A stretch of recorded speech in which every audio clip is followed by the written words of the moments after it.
Magandang araw sa lahat ng mga kapwa kong pensyonado, mga senior citizen, at sa mga pamilyang umaasa sa buwan ng pensyon ng kanilang mahal sa buhay. Ngayon ay maghahandog tayo ng isang mahalagang balita na kailangang makarating sa bawat sulok ng Pilipinas mula sa mga probinsya hanggang lungsod, mula sa mga bundok hanggang mga baybayin. Isang malaking anunsyo ang inilabas ng Social Security Sistema SSS. Kumpirmado na ang one-time na tulong, pinansyal na nagkakahalaga ng P20,000 para sa mga kwalipikadong pensyonado. Isa itong anunsyong inaabangan ng marami, isang pagkilalang dapat matanggap ng mga matatanda na nagsakripisyo at nagtrabaho ng buong buhay para sa kanilang pamilya at sa bayan. Ang tulong na ito ay hindi tsismis, hindi haka-haka, hindi fake news. Galing mismo sa opisyal na pahayag ng SS, bahagi ito ng kanilang 2.25 Financial Relief Program para sa mga pensioners. Hindi ito utang, hindi ito pautang, hindi rin ito babawasan sa inyong kasalukuyang pensyon. Tatay, isang buo, tax-free, walang kaltas na tulong pinansyal. Galing ito sa surplus o sobrang kita ng SS. Mula sa kanilang mga investment, isa itong pasasalamat at pagkilala sa milyong Pilipinong nagtulungan para palakasin ang pondo ng SC sa mga nagdaang dekada. Ngunit tulad ng anumang programa, may malinaw na panuntunan. Kung sino lamang ang kwalipikado, hindi ito para sa lahat ayon sa SS. Ang mga makakatatanggap pa lamang ay ang mga pensyon ng retirement, disability at survive or pension programs na may aktibong status. Ibig sabihin, kung kasalukuyan kang tumatanggap ng buwan ng PENS at wala kang pending legal issue, overpayment o suspension, maaari kang kabilang sa makatatanggap. Kapag hindi updated ang iyong contact info o may problema sa iyong account, maaaring maantala ang iyong ayuda o tuluyang hindi ito maipadala. Kaya mahalaga ngayon pa lang, buksan mo na ang iyong MyS account online. Kung wala ka pang account, humingi ng tulong sa anak, apo, pamangkin, kapitbahay o kahit sa barangay hall na may internet access. Siguraduhin mong tama ang pangalan, birthday, contact number, at higit sa lahat ang iyong bank account details, dahil doon ay deposit ang P20,000. Kung mali ang iyong bangko or sarado na ang account, babalik ang pera sa S at maantala o mawala pa ang benepisyo. Wala kang kailangang fill up on a form. Wala ring kailangang personal na pumunta sa opisina ng SSS. Para lang dito ayon sa opisyal na pahayag ng SSS. Ito ay automatic na deposit sa bank account na nakalink sa iyong SSS pension record. Kaya kung gumagamit ka ng UMIT card bilang ATM o may bank account na ginagamit sa pagkuha ng buwan ng pensyon, yun din ang gagamitin ng S. Para sa ayuda, hindi mo kailangang pumila, hindi mo kailangan magsumite ng resibo, hindi mo kailangan magbayad kanino man. Kung ikaw ay OFW, pensado o kasalukuyang nasa ibang bansa, maaari ka pa ring makatanggap basta't aktibo ang iyong account at walang pending legal concern. Ipadala pa rin ng PK20,000 sa iyong registered bank account kahit nasa United States ka, Canada, Middle East, sa Australia o kahit saan.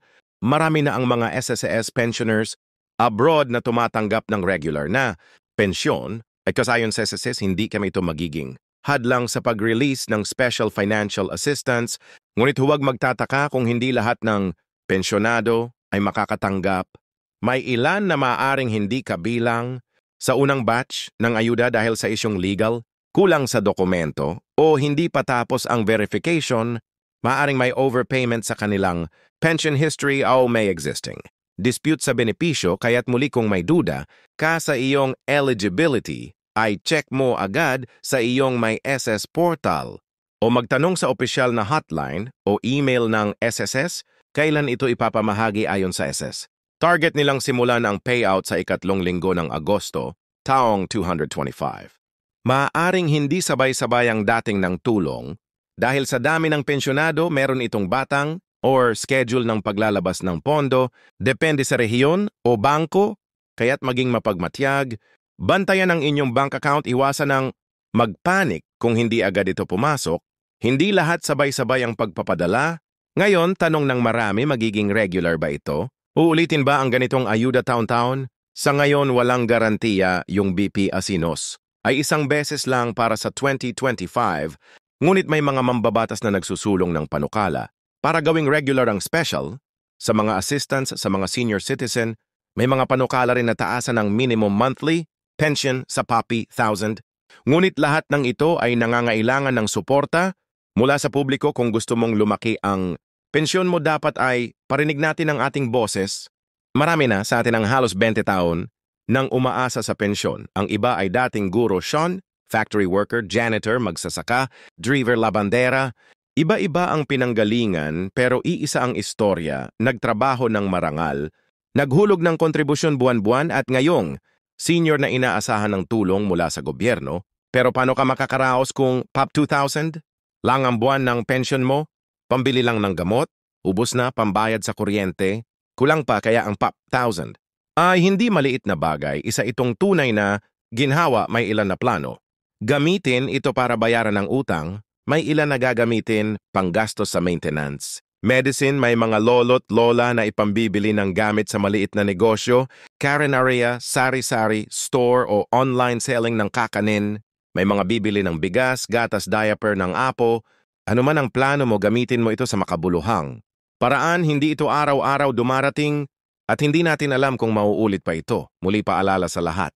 Huwag basta maniniwala sa mga text message o tawag na nagsasabing ikaw ay napili, pero kailangan mong magbayad ng processing fee. Ito ay scam. Huwag sa bigay ang iyong SSS number, birthday o bank account detail sa hindi opisyal na source. Huwag ka agad maniwala kung may mag-chat o tumawag sa'yo. Kung may duda, pumunta sa opisyal na website ng SSS o magtanong sa verified social media pages nila. Tandaan, ang SES ay hindi naniningil ng bayad para sa ayuda. Wala silang partner. Kung sakaling hindi mo pa natatanggap ang tulong, pagdating ng katapusan ng Agosto, huwag agad magpanik. Una ay check ang iyong account sa may SSS portal. Tiyaking walang kulang na dokumento. Kung kumpirmado kang kwalipikado, pero wala pa ring natatanggap, mag-file ka ng inquiry gamit ang kanilang ticketing system.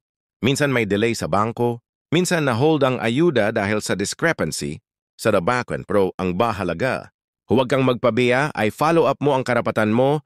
Kung hindi ka pa kwalipikado ngayon, huwag mawalan ng pag-asa. May susunod pang mga programa, may posibilidad pang ma-extend ito, at kung tayo ay sama-samang kikilos, maaaring baguhin ang sistema.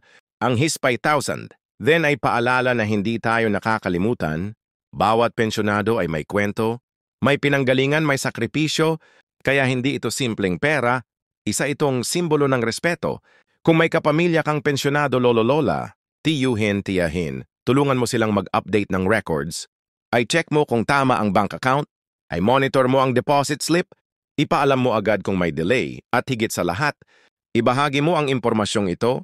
Dahil hindi lahat ng matatanda ay online, hindi lahat ay nakakatanggap ng balita, ikaw ang magiging tulay ng impormasyon. Bilang huling mensahe, sana ay matutunan nating lahat na ang kahalagahan ng pagkakaisa o pagreseto sa mga senior citizen. Hindi na tayo bata, pero hindi ibig sabihin na wala na tayong silbi. Ang tulong na ito, maliit man para sa iba, ay malaking bagay para sa ating umaasa sa pensyon buwan-buwan. Ipagdasal natin na dumami pa ang mga ganitong programa at sana makamit natin ang sistemang tunay na may malasakit sa nakatatanda. Kung ikaw ay makakatanggap ng Peachy, si Ready, ay comment mo kung saan mo ito balak gamitin. Kung hindi ka sigurado sa status mo, ay check my SES account. At kung nakatulong sa Awang Balita, ay share ang video na ito. Dahil tayong mga pensyado, dapat lagi tayong may alam, may lakas ng loob at may boses na pinakikinggan para sa sarili, para sa pamilya, at para sa kinabukasan ng lahat ng senior citizen sa Pilipinas.